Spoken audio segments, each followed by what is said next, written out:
Yo, what's going on, snipers, and welcome back to our Anchorage Ice Tigers Draft to Glory franchise mode here in NHL 23. So I think we're up here in finally the last off season of this entire franchise mode, which is insane. But of course, in last episode, we had round 3 against the Nashville Predators, and unfortunately, we lost that series, and Nashville went on to win the Stanley Cup. However, it was a really good effort from the team, and I didn't even expect us to get that far, so I think it was a good season in my books. The only problem is that also in the last episode, in the retirement stage, we did lose Miles Claxton to retirement. He was dropping off quite a bit, but the good thing is we did not lose Avery Parrott to retirement, which was a massive surprise. This guy is going to be playing till he's 40 years old, and likely, since I think this is the last season coming up, he won't retire in the series, which is insane.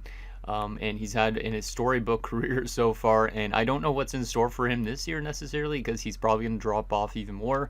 But he has been still able to score consistently 40-goal seasons, so I really hope he has another good season ahead of him. And hopefully we can keep this team as much together as possible going into the final season, because obviously if we lose a lot of players, we're not going to make the playoffs, but we want to have at least maybe one more go at a Stanley Cup, see if we could get back to those playoffs again. If we don't get to those playoffs, obviously, then the series is going to come to an end a lot quicker, but if we do make the playoffs, on the other hand, the series could go on a decent chunk more time, like a couple extra weeks, depending on how far we get into the postseason. So there is that. And then I think that's pretty much all I wanted to look at on this part. Yeah, I think so. I hope that we could keep this team together, though. Let's show you guys the contract situation right now before we get actually into the draft, because the draft is not going to be super important in this episode, because obviously everybody that we pick in this draft, I think, won't make it by the end of the series unless somebody gets called up halfway through the season. But the big contracts, obviously, we got to dish out are to mostly RFAs, but Glenn Cross is definitely going to start demanding a decent chunk of money because he had a really good playoffs, I'm pretty sure. Derek Heath is also up for renewal, but he is dropping off a lot, so he might not demand too much. But Avery Parrott also is up for renewal, so hopefully we could hold on to him. Him and Keith, I'd say, are the most important pieces to re-sign that are lower overalls, just because obviously those guys are kind of like the heart and soul players. But we do have some guys that are coming up in the minors, which is nice. Like Petterstrom, for example, he could almost be an NHL defenseman on this team, which is pretty nice. But obviously, it's a little bit too late to probably get those guys into our NHL lineup. But we'll probably sign some guys for the AHL anyways, just because might as well set this up for, like, if there was more than 25 years, which I wish there was more than 25 years kind of in franchise mode, but at the same time, not a lot of people actually go into full 25 years, so it kind of makes sense. But anyways, before we get into the draft and re-sign stage and free agency, if we want to bring back former players, if there's even any still available, I do have one comment to go over, and that's from Michael Dost, who says, "Sad that this franchise is coming to an end. Great job on these, though, as I thoroughly love watching these videos." I do appreciate that, Michael. The series has been one of my best series, I'd say, on YouTube in a sense, because my first episode is very much close to 10,000 views, which is crazy. That's my first ever video to hit 10,000 views once it does that. So yeah, I appreciate all the support on the series. It's been unreal so far. And he also says, you going to have another NHL franchise coming after this one is completed? And yes, I am. I am going to be doing a throwback 2009 franchise mode. I think I mentioned this a couple episodes back. With my 2009 roster build, we will be doing a franchise mode with likely the Tampa Bay Lightning, because I think that is who ended up winning the poll. Let me actually open up the poll while I'm recording this, because might as well add a little bit more time to this episode, you know, since we're nearing the end. But yeah, I think I'm going to close the poll votes right now as I'm recording this. So yes, Tampa has won the 2009 thing, so I will be doing a Tampa Bay Lightning 2009 franchise mode starting when the series ends. Toronto was very close to winning, which is kind of funny, because imagine a Sens fan doing a Toronto Maple Leafs franchise mode. I would not like that one bit. I would probably hate myself like I did with my Montreal series back in like NHL 20. But yeah, we will be doing a 2009 Tampa Bay Lightning series in the coming weeks, which should be very, very fun. But anyways, that was the one comment we got in last episode. So let's get into this draft and just take some prospects. I don't think any of these guys are going to actually be NHL ready, but I hope that some of them might be. But if not, so be it. We are drafting all the way back at what spot? We are drafting at number 31. Okay, that's not too bad. Hopefully we could get somewhat of a steal there. It's kind of funny that that Ovechkin guy just won the Calder, though. It's like Alex Ovechkin's like grandson at this point. I don't even know. Okay, let's see this top 5 of the draft, even though these guys aren't very important, but still we'll take a look. And there's a franchise guy in Pelech who went first overall, 84 overall franchise. Kind of sucks that this guy comes in the last year, though, because this guy would probably be a machine later in the franchise mode. Like, this guy probably would be one of the best goal scorers in the series. Florida at 2 is going to take Lidstrom, 80 overall two-way forward. There we go. Pittsburgh at 3, what are they going to take? They take Hawk. Andre Hawk, what a name. He's a playmaker. Yeah, this guy's a nasty passer. Got some good shooting, too. So, pretty solid top 3 of this year's draft. Might be a deep draft, unless it's just a deep top 5. Platt goes number 4. Cyrus Platt. Almost sounds like I'm saying Palat, but I'm saying Platt. But he's also a playmaker. So there he is. Might not have any X factors. He's an 82 as well, which is pretty crazy. And Kessel goes to Vegas. Ryan Kessel, great grandson of Phil Lentz, another playmaker. That's kind of crazy. So yeah, that's a really good top 5. The second overall pick was the lowest overall out of the bunch and in top 5, but that's a really solid top 5 after the franchise player. Let's sim to our pick at 31 and see if we could find something, even though we don't really care too much. I did pin Saunders. Oh, yeah, I pinned him 2 years out. Yeah, he probably will be the pick just because he's 2 years out. Not that we'll ever get to see him play, though. There's also Sawyer, who's 3 years. Probably more of a top 6, my guess. Even though he is 3-bar medium elite. Yeah, I'm guessing he's more of a top 6, kind of similar to this Graps guy. Even though this Graps guy's way worse. Yeah, I think we're going to go for the 2-year out guy, because why not? So, Terrell Saunders, welcome to Anchorage. I don't know if you'll ever get to play a game in this team's history. Probably not, but you never know. Ooh, wow. 71 overall, low elite sniper. See, we get all these really good players in later rounds, and I'm never going to be able to see what this guy could do. He's not even AHL eligible. I could sign him to ZLC and then call him up maybe through the season. Probably not, since he's in the queue. But, yeah, this guy would have been really good. Like, that shooting category is great. If that offensive awareness increases, this guy would be a really good steal, and he would probably help us out quite a bit. Beauty backhand, magnetic, make it snappy, and 1T. I could honestly throw him into the lineup to start next season if you guys want in the NHL, if there's room for him, which I don't think there is. So that's one problem, but it would be kind of neat to just get some of these guys in the last year, because screw it, we might as well, you know. The rest of this draft, though, is not looking as strong. Altonen might be a little lead. There's also Chorney. 3 years out. What was Altonen? 4 years? 4 years. I guess we'll go for Chorney, since Chorney's 3 years out. I don't know if he's actually a little elite, but we'll take him anyways. And he's a low 6. It's not that great. Oh well. Oh well. We don't really care about this draft at all. Even though we did hit a slam dunk of a pick with our first pick in this episode for sure. Tom McCult, 3 years out potentially. 5-year-old goalie. Might as well set up this team for future success with a goalie. High fringe starter in Lannon. Rick Lannon. Also, one thing while we're talking about Anchorage stuff. For next year for NHL 24, do we want to start off with another Draft to Glory as well? Like, I need ideas on where we should be doing our Draft to Glory team for 24 already, just so I could kind of brainstorm some ideas on what we want to do for that. Because I know I normally do a Draft to Glory in a regular franchise mode. I think I want to do that again in the fall, likely. I will be recording quite a bit of content in the fall, likely, unless I have a job, so... because or else that might cut back on things a bit. I do need a job, but at the same time, I want to just like try and get this YouTube thing to work, you know. So hopefully, NHL 24 is a big year for me. Yeah, the rest of this class honestly is looking pretty terrible. So we'll probably just end up taking a guy that might be medium elite. So let's just take another goalie in Koskarana. Hey, he is medium elite. Okay, 47 overall. So there's our second goaltender with the last name Koskarana in the series. There you go, Mika.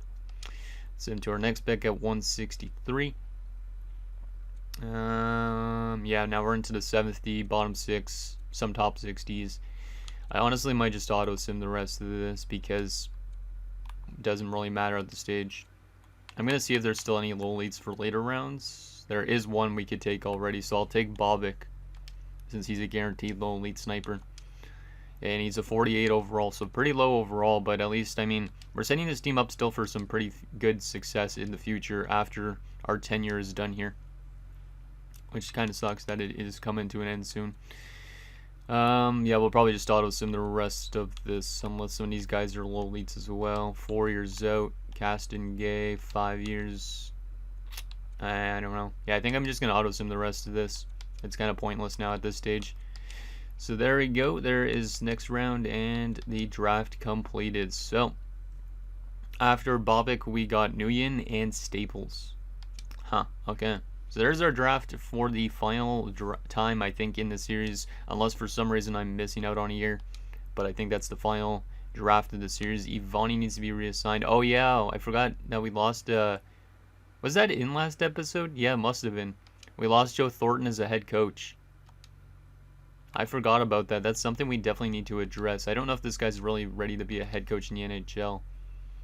But for right now, I could honestly just give him an NHL head coach contract and then look and see if there's a better one out there. I completely forgot that we needed a head coach. Yeah, losing Joe Thornton is a big loss for this team because he was the coach for us for 2 Stanley Cup wins. So completely forgot about that. Because it's been, I guess, a couple weeks since I recorded, because I always normally record an entire season all at one go. I'm not going to probably do that for this last season, because likely after this episode, I'll do a season simulation. If we miss the playoffs, I'll do the recap episode after that. So basically, there'd be 2 more episodes left, potentially. But if we do make the playoffs, then the recap episode will be after we get eliminated from the playoffs, likely, and we won't take a look at award winners and stuff like that afterwards, because obviously I want an episode dedicated to looking at like the record book throughout every team, our team especially, that type of thing. So that's likely what we will be doing. So all these RFAs, we might as well just qualify them because we're going into the last year, so we'll just do that. Leeson and Gamble are the big ones, Klepis as well, Tulipov too, technically, Butsayev, Cunningham. Yeah, we have a lot of defensemen, so some of these guys might get thrown into the lineup randomly throughout the season sim, depending on how good they look with our team, I guess, chemistry-wise. We'll just qualify all of them all. All of them. There we go. Unsigned-wise, I'm debating about signing Saunders, but I don't think I could fit him into our NHL lineup right away. It's the only problem. Yeah, I'll leave it for now. Okay, UFA-wise, this is where it's going to get pretty pricey. Oh, yeah, we're going to probably let go of Pusher, right? Or should I let go of Pusher? I should hold on to him probably for a year, even though I technically have 2 NHL-ready goalies. Because I think that would hurt our playoff chances quite a bit. I do need to sign these 2 medium elites, though. In the system right now, we have Fitzgerald and Hayden still. Yeah, so we could still sign Klein and Nishushkin and Pusher, technically, because we are allowed to have 5 goalies. So we will sign these guys to their ELCs. Not that it matters too much. There we go. We'll wait on Pusher for just right now, but let me go through this a little bit here. Smith, Pelly, Petterstrom. Petterstrom needs a contract for the AHL. O'Donnell will let you walk since Petterstrom is going to come in. Smith, Pelly. Ooh, wow. I hope I can keep this team together. I got to focus on the main guys, though, first here. And that being Keith and Parrott. Parrott especially. What does Parrott want? 2 years. Wow, he wants a 2-year deal. Well, I mean, I'll just give you what you want, and hopefully you accept that, because that'd be fine with me. It's crazy that he wants 2 years, though. Because that means he might have played an extra year after this franchise mode technically ends.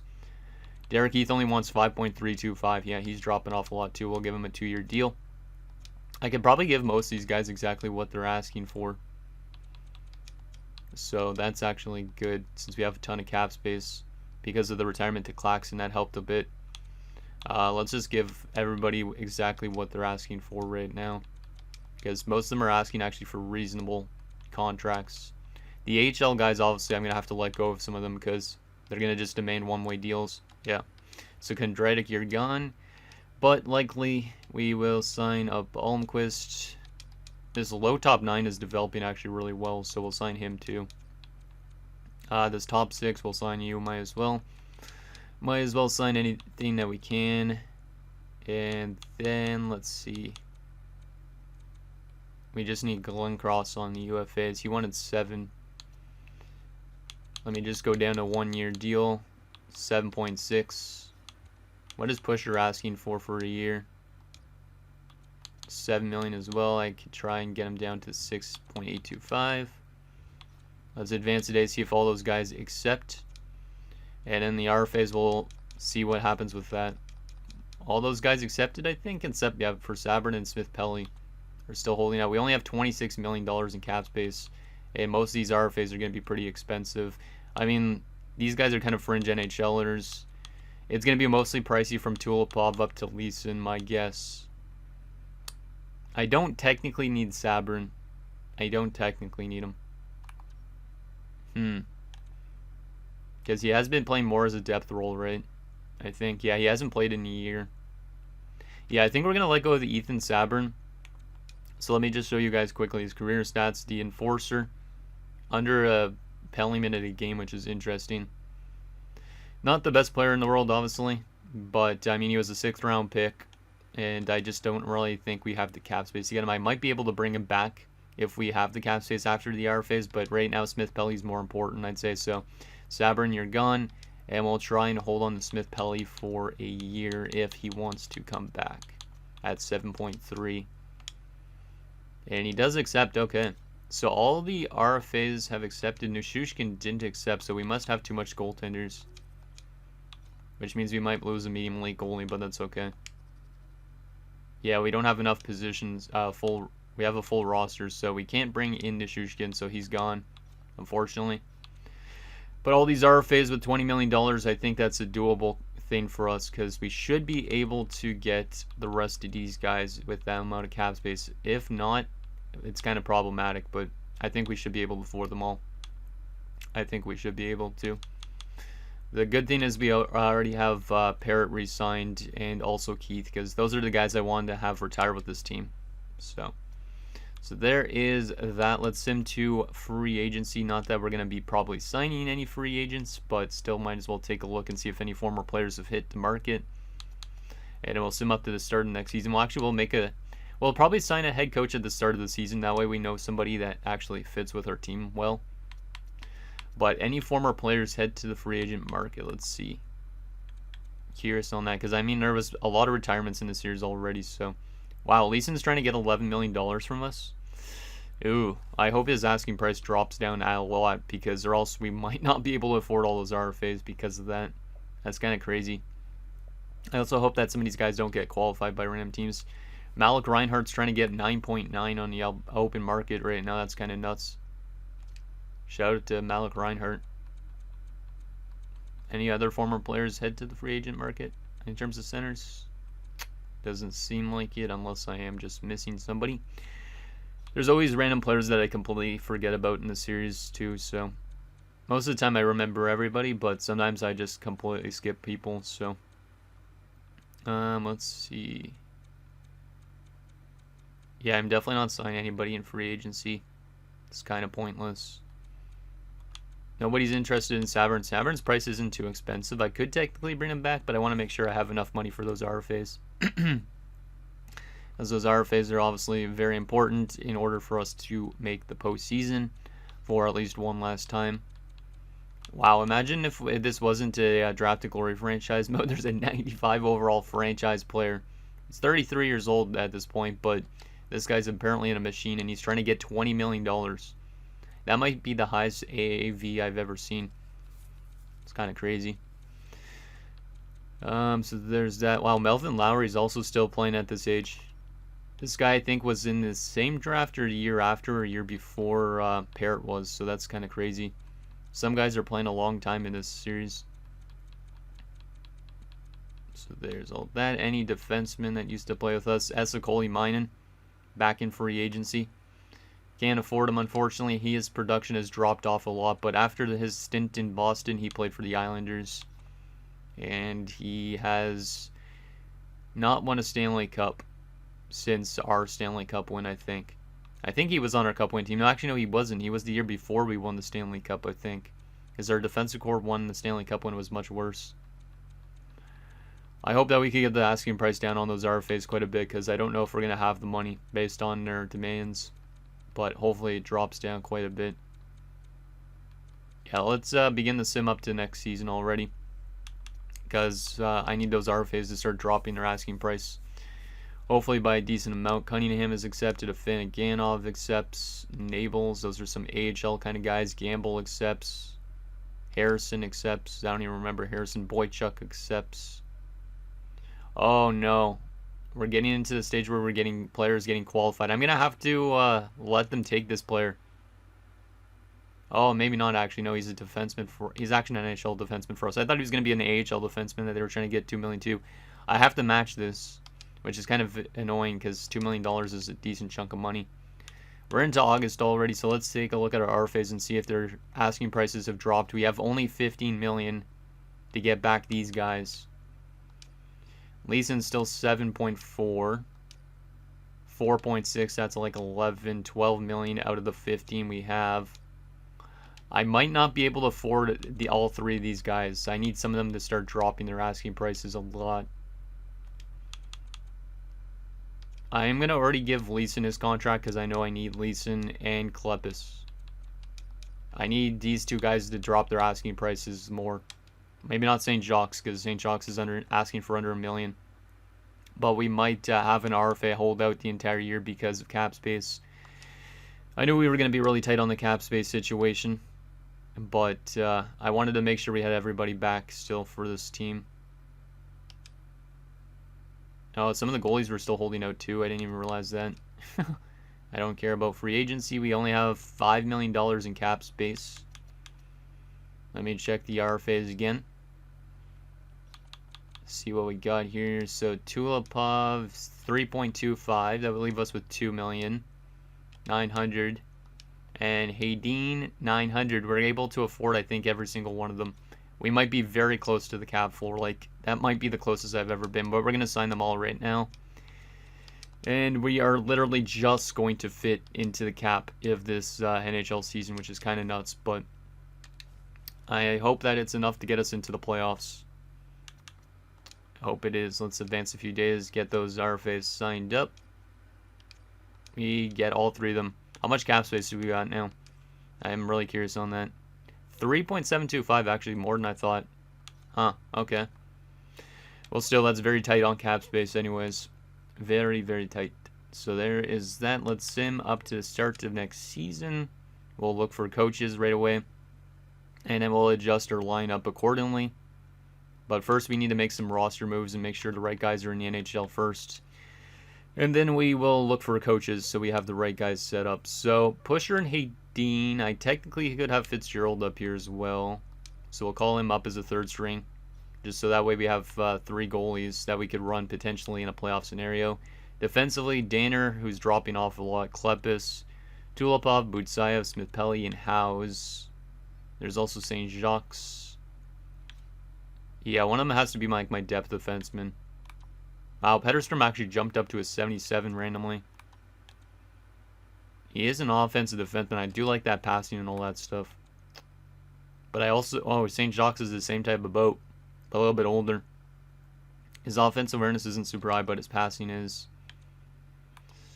What do we have a lack of? LDs or right Ds? Right Ds. So I could probably do St. Jacques because he's a left/right D. Over the player limit, so I'm going to have to send somebody on offense down likely. So 3. We have 3 forwards there. We have 6, 9, 12, 15, or 14. I'm not sending down Parrott, even though he's technically our worst forward overall-wise. I can't send down Schultz. I mean, I could send down Lucic, I guess. Yeah, I'll send down Lucic for now. I got to figure out what works best with this team, right? So we technically don't need depth players in the NHL, but I still want to keep them up there in case some of these guys may randomly just get called up for the playoffs. But it's kind of funny, like literally, like if we go to our forward core right now, like how the mighty have fallen. Like Parrott literally used to be one of our best overall forwards. Now he's our worst overall forward on this team. Our highest is an 84, so kind of dropping depth-wise, but it is what it is. It might be still a good enough team to make the playoffs, but we're definitely trending downwards. let's take a look at some coaches and see if we can find ourselves a good coach, which we will try and bring in. They signed us Halischuk, who is a 56%. I don't really like that too much. We will look for a new head coach, though. See if there's anybody that works better with us. 60% on Tavares. That's really solid. Yeah, I think I got to go for Tavares here. Because 60%, I'll take that. And he's a generalist. He's a younger coach. We'll give him a good chunk of money, and we'll demote the other coach, and actually make him an interim head coach instead. But Reginald Tavares looks like an Asian guy, and he's legitimately has the most, like, I don't know, it's not really a full-on English name. I mean, Reginald seems like friggin' Great Britain, and Tavares makes me think of John Tavares, so this is the weirdest dude ever, but oh well. There we go, we'll sign him up, and we'll go back over to our coaching staff here, and we will change you to our NHL goalie coach for a second, and then we will move you to interim head coach while we get this next coach signed up, which shouldn't take too long. There you go, Tavares accepts already. Let's go to our coaching staff and make sure we have the right assistants. I'll probably move Halischuk to an assistant over Nikitin. Yeah, probably that's the right way to go. So we'll go there, associate. We will... we'll keep this guy in the AHL for now. I don't have a goalie coach, but that's okay. Okay, let's address our roster now. See what we're working with for our final season. So we gotta have Vico in the lineup. I think I might scratch Loins, to be honest, but Avery Parrott, you're going to the top line as normal. Ricardo Hartnell to the wing. Leeson up here. Derek Heath could play second line. Glenn Cross was good last year in the playoffs. We'll move Jansevsky down. Oh, Darby should be maybe a bit up, actually. Yeah, Darby should be up there instead. This actually still looks like a pretty good roster. A lot of X factors in the lineup. I do want to get this youngster in because might as well. So I am going to take... Actually, Bobkov shouldn't be all the way down there, though. God damn. Bobkov should definitely not be all the way down there. Okay, this is looking a little bit better. Let's take Loins out, though. And who was the other guy? Oh, yeah, it was Vico we need to get in. I don't want Vico on the fourth line, but he might have to. Unless I decide to move somebody that's a center off center. Like Derek Heath off the center spot. Jansevsky is technically a winger. Jeez, this is a really weird situation here. I want Keith to be playing a decent amount. I will take out Loins for a second just for that, not for Howes, for Vico. And we'll see who's the better face-off men. So we know Keith and Leeson are face-off guys. Jansevsky can't really take draws that well. Can Vico take draws? Better than Jansevsky, I think. Glenn Cross can take face-offs. Same with Gamble. Okay. So if we moved Gamble up, we move Keith to the third line center. Vico up to here. That might work. Glenn Cross technically is a better center than Jansevsky, but I might have to run with it. Larmour actually can take faceoffs better than that. Yeah, I think this is what our forward core will look like. So it's an old top line for the most part. Parrott, Leeson, Hartnell. Second line, Bobkov, Gamble, Darby. Third line, Vico, Keith, Glenn Cross. And a fourth line of Schultz, Larmour, and Jansevsky. Defensively... Ooh, this coach doesn't seem to look that well. Whoa, okay. This is not what I was expecting with this coach. It's not good. We'll take out you for a second. Oh my goodness. Yeah, this coach might not be the best coach for us. I might have to look at the other coaches instead. Unless we want to try and rework some stuff around here. Oh my goodness. Yeah, nothing seems to work that well. Okay, that works the best so far. If I take out St. Jacques, though, get Butsayev in, that's a minus. God damn it. I don't really want to run with minuses on my defensive core. Yeah, I think we might have to change coaches here, again, to one of the other coaches instead. Yeah, we're going to look at the other coaches because that defensive core is too bad. Too bad. We'll give those guys his depth, but let me try and see if there's a better coach on our coaching staff for us. Because Tavares sits at 60%, but his defensive staff, 57, he dropped down to, so he's not actually as good as I was hoping. We will move him to goalie coach. We'll move Chuck to the head coach. What is his percentage? 62, that's much better, so he's likely going to be our head coach, unless the other guy is better, which is Ivani. Ivani is a 58. Okay, so it's going to be Chuck as their head coach. Chuck is their head coach. Tavares, you could be an associate. That's good. Now we have our best head coach in, that's Chuck, the one that they actually signed us in the beginning. I'm pretty sure. So quickly, let's just adjust our lines and make sure they're still good. Which, chemistry-wise on offense, not as good with this new coach, but that's okay. Defensively, looks better. Yeah, defensively looks better. There is one minus, which I don't still like really, but I'll take it. Goalie-wise, looks fine. Yeah, that's going to be our team. That is going to be our team. Power play has some good chemistry. Penalty kill has some good chemistry. Okay, yeah, this is going to be our coach. This is going to be our coach. Let me make sure Parrot's on the power play, though. Because Parrot needs to be always on the power play. Even if he's aging, he needs to be on the power play. Let me actually check this second first and make sure he's not on that already. He already is, okay. I don't want him on the second unit, though. I am going to take out him on the second unit, put in Derek Keith. Because I want the older guys to get power play time, even if it makes it negative. I need them to get ice time. And I need them to score goals and hopefully get their careers better. Even though they've been really good. Let's get Parrot in this one. There we go. So Parrot on the first unit, Derek Keith in the second. I don't know if he fits it that well. And maybe I'll just keep it anyways. But yeah, that's going to be our team anyways for this final season. Our final regular season. Who knows about the playoffs. And I think that's pretty much going to do it, guys, for this episode of our Anchorage Ice Tigers Draft to Glory franchise mode. So in next episode, we'll have the final season simulation, and I'm probably not going to pre-record next episode, so if you have any comments you'd like to get in to the potentially second last episode, let me know. And obviously the final episode will be likely a full-on recap episode. Where I basically just go over the final season awards and all that stuff. I'll go through the entire record book.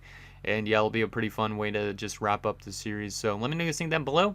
And I'll see you guys next time.